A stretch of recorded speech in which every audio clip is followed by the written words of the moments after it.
Thank you for stopping by the channel, everyone. Over the weekend, I had an opportunity, hung out with my family, and we made food in such, also known as Peka. So in this one, we actually cooked a traditional pita. It's called a zeljanca, a spinach pita. There you can see it right there. We're preparing it right now, and I'm gonna go over the history of the such. I mean, there's many uses for it. It's really great. I know it's a little bit difficult to purchase, and it can be a little bit expensive in the U.S. But let's kind of get into this. So traditionally, the such was a simple, primitive oven for baking various foods used by less well-off families, kind of back in the days that could not afford a stove in their homes, and the lid itself often doubled as a plate for flatbread baking. Today, the baking appliance is commonly used by restaurants all over Turkey.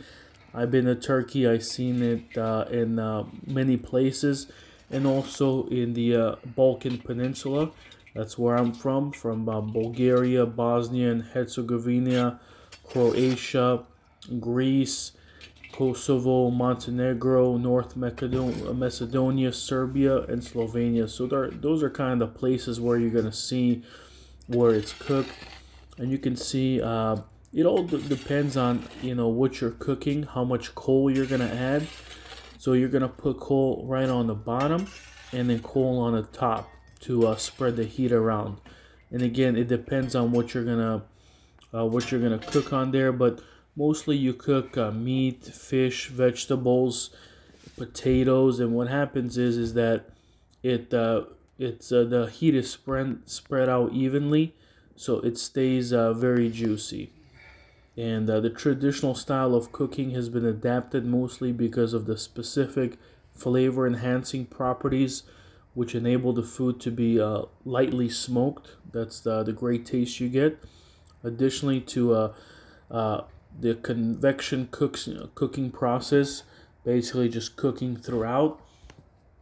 And the bell itself probably comes from the such. It's a curved metal utensil used on its convex side for flatbread making, and with on the concave side employed similar to a wok in the Middle East and large parts of Asia. So you might have seen something like this in the Middle East and in Asia.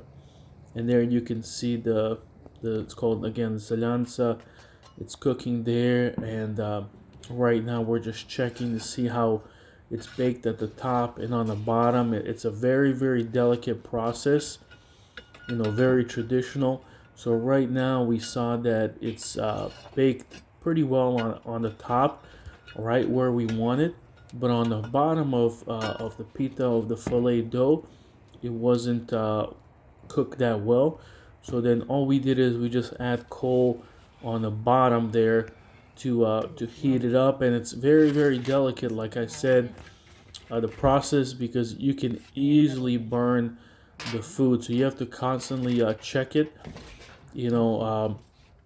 So right here we check it, put a little coal on the bottom, and then you're gonna see later we're gonna add some milk and butter on top to make it juicy. So the cooking process, it takes for a pita, it takes about 20 to 30 minutes, so really fast. And then if you're cooking traditional meat, then it could take up to about 2 hours.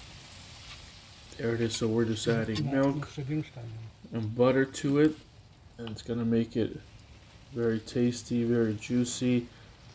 It's not gonna be dry at all, and again, very delicate process. You don't want to overcook it, you don't want to undercook it.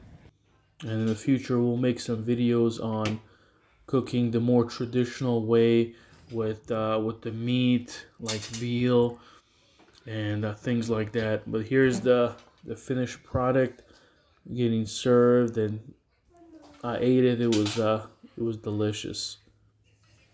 So I just wanted to thank everybody for watching the channel, watching this video. Please subscribe, hit like, share to your friends. Let me know in the comments if you had such before, and if you like it. Thanks everybody.